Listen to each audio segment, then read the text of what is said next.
Hello friends, good evening. कैसे हैं आप सब? आशा करते हैं आप सब अच्छे होंगे। तो चलिए, आज हमने अपने हिंदी के पाठ्य पुस्तक से एक नया चैप्टर लेकर आया है जिसका नाम है आंजनेय। चलिए, आज हम आंजनेय के बारे में जानते हैं। और इसका आज हमने आंजनेय के बारे में हमने आज विस्तृत रूप से जानकारी प्राप्त करेंगे कि आंजनेय कौन है। और यह जो पुस्तक में हमारे दिया है आंजनेय का, हमारे पुस्तक से क्या तात्पर्य है, कवि आंजनेय के बारे में क्या कहना चाहते हैं, इन सब विषयों पर आज हम चर्चा करेंगे कि आंजनेय का चरित्र कैसा है। उनका चरित्र चित्रण आज हम वर्णित करेंगे, उनकी विशेषताओं का वर्णन करेंगे। तो सबसे पहले आप हमारे वीडियो को देखिए, कैसा लगता है आप हम इसको लाइक कीजिए और बताइए कि इसमें क्या कमी है। ये सब आपका ये सुझाव हमें सुधार के लिए आगे प्रेरित करता है। तो चलिए, आपने आते हैं हम चैप्टर पे।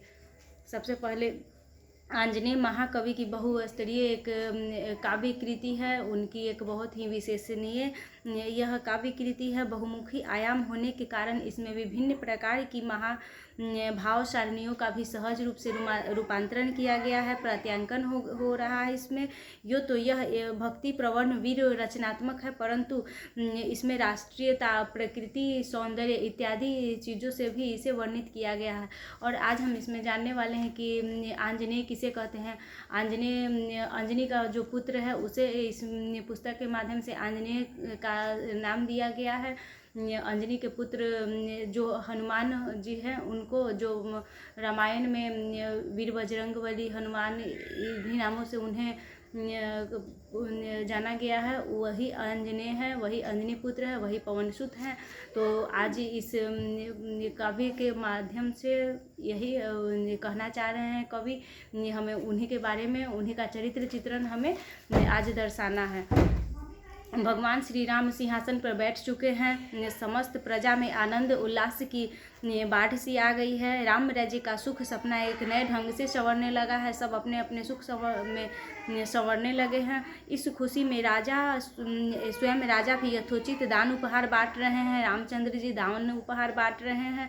सभी चंचल थे, किंतु एक हनुमान ही बड़े शांत से बैठे हुए थे, स्थिर एकदम एकांत चित्त होकर बैठे हुए हैं। उनका ध्यान केवल सिया राम के चरणों में लगा हुआ है। श्री राम ने एक वो सियाराम के चरणों में लगा हुआ है। सियाराम ने एक मुक्ताहार अपनी प्राण प्रिया जानकी को भेंट स्वरूप दिया था। श्री सीता सकुचाई हुई पति की ओर देखने लगी है, जिसका अर्थ राम समझ गए हैं। उन्होंने बेटे हनुमान को क्यों नहीं कुछ दिया। भगवान ने कहा कि सीते, तुम्हें यह हार मैंने दिया है, अब तुम्हारा ही इस पर अधिकार है, तुम चाहे जिसे इसे भेंट कर दो। सीता ने सोल्लास कर हनुमान को गले में डाल दिया है वह हार। और हनुमान तो बड़े ही ज्ञानी थे। शारीरिक शोभा बढ़ाने वाली वस्तुओं को के बदले मन को अधिकतर उर्वर बनाने की वह प्रक्रिया में लगे रहते वे अधिक मूल्यवान समझते थे। वो ऊपरी शोभा को कुछ नहीं समझते थे हनुमान।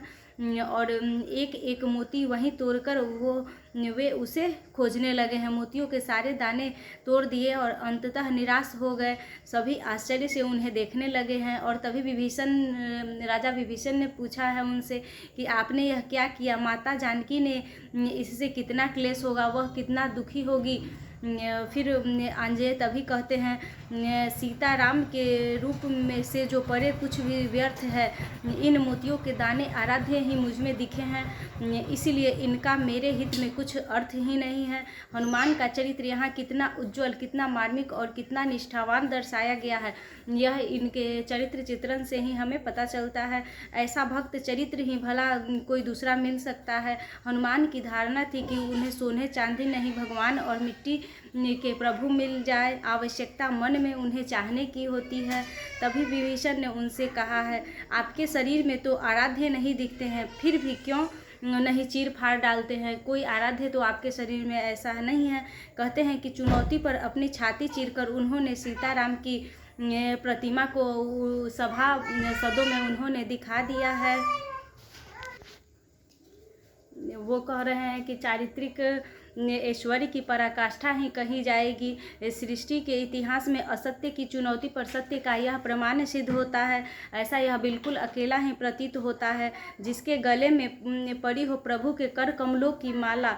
क्यों न बने भौतिक तत्वों से वह विरक्त वनमाला मतवाला।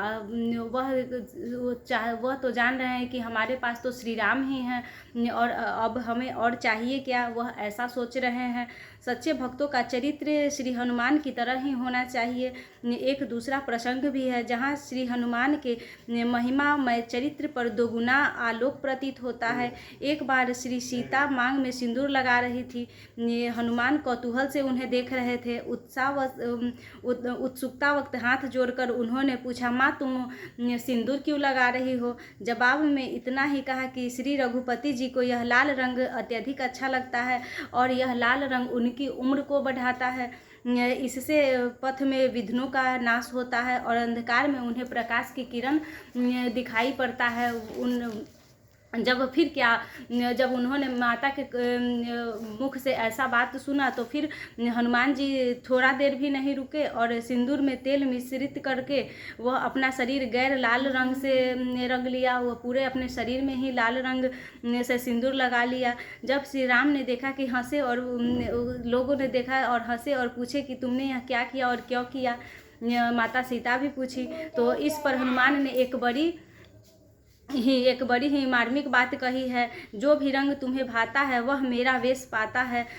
जहाँ तुम्हारी चरण भूमि है वही मेरा देश है। ऐसा उन्होंने श्री राम को देखकर मन ही मन कहा और गदगद भी हो गए हैं। चारित्रिक उत्कर्ष का एक और उदाहरण काव्यकार ने यहाँ पे दर्शाया, अभिव्यंजित किया है। शासन कार्य के सुशासन के लिए उन्होंने समस्त राज्य के 8 भाग कर दिए हैं। अयोध्या को छोड़कर अन्य भूभागों का भार सभी भाइयों को और अयोध्या की सुव्यवस्था श्री हनुमान को सौंप दी है। इस पर ईर्ष्यावश सभी भाई असंतुष्ट हो उठे हैं और भाभी से यह शिकायत की है। अंततः पुनः सारा कामकाज हनुमान से वापस ले लिया गया है और राजा के जम्हाई आने पर मात्र चुटकी बजाने का काम ही उनके हनुमान के जिम्मे सौंपा गया है। हनुमान इस काम में दत्तचित हो गए हैं। राम जहाँ जहाँ जाते हनुमान पीछे पीछे हो लेते हैं, यहाँ तक कि वे शयन कक्ष में भी पहुँच गए हैं। सीता हैरान हुई और उन्हें कक्ष से बाहर कर दिया। हनुमान भारी चिंता में पड़े और जाकर छज्जे पर बैठ गए हैं, जहाँ से राम के मुख पर उनकी दृष्टि पहुँच सके। वहीं से अनवरत चुटकी बजानी शुरू कर दी है। भगवान की नींद खुल गई है, नींद टूट गई है। फिर सारी समस्या हुई है और भारी समस्या हुई है। उनकी तबीयत आराम से के अभाव में ख़राब होने लगी। वे आराम ही नहीं कर पा रहे थे, जिससे उनकी तबीयत खराब होने लगी है। आँखों से अश्रुधारा बहने लगी है। यह सच्ची लगन की सेवा है। राम जप के साथ हनुमान लगातार चुटकी बजाते रहे हैं, इसीलिए भगवान भक्त के ध्यान में लीन हो जाते हैं। आखिर जब वह अपनी चुटकी बंद भी हो तभी भी वह सो सकते थे, लेकिन जब भी उन्हें नींद आती थी तो वह भगवान हनुमान चुटकी बजाकर उनकी नींद को तोड़ा देते थे। गुरु वशिष्ठ आए हैं और उन्होंने जब भक्त का ध्यान तोड़ा तो चुटकी बंद हो गई और राम सो सके हैं। इस तरह एक आध नहीं अनेक उदाहरण है जो राम की अपनी भक्ति सेवा से उन्होंने रक्षा की है, अपने वचन से रक्षा की है। कभी कभी माँ से मिलने भी हनुमान जाया करते थे। इनकी माता ने काशी राज को प्राण रक्षा का वचन दिया था। माँ ने बेटे से कहा और बेटे ने एन केन प्रक्रेन सभी प्रकार से उनकी रक्षा की है। भगवान से की गई भक्ति का एक विशिष्ट गुण भी होता है। भगवान अपना नाम भले ही मिटा लेना चाहे किंतु भक्तों का नाम बिल्कुल नहीं मिटा पाते हैं। काशीराज ने इसलिए उन्होंने सीताराम हनुमान नाम जाप करवाया था, अतः उन्होंने काशीराज को भी माफ़ कर दिया है।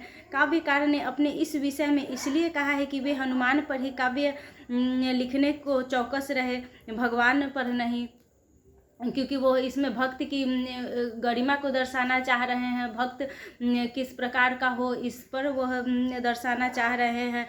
राम नाम लेने वाले की रक्षा के लिए हनुमान सदैव तत्पर रहते हैं। इस पर उन्होंने अश्वमेघ यज्ञ में भी हनुमान को सुबाहु और शंकरों से लड़ना पड़ा है। इस प्रकार दोनों ने अपनी अपनी भावनाओं और भक्तों की सदा ही रक्षा की है। काव्यकार जो है इस पाठ के वह कहना अपने शब्दों में कह रहे हैं, स्वामी भी सेवक होता है, सेवक भी स्वामी, एक दूसरे का हरदम इस तरह मूल रखता है। दोनों एक दूसरे का वो तराजू का एक दूसरा पलड़ा कहिए कि दोनों एक दूसरे से समान भाव में रहता है, अर्थात स्वामी और सेवक एक दूसरे में कोई भेद नहीं होता है। इस प्रकार आंजनेय का यह चरित्र तो खत्म नहीं हुआ, परंतु इस पाठ के माध्यम से इतना तक हमने आपको समझाया। ओके।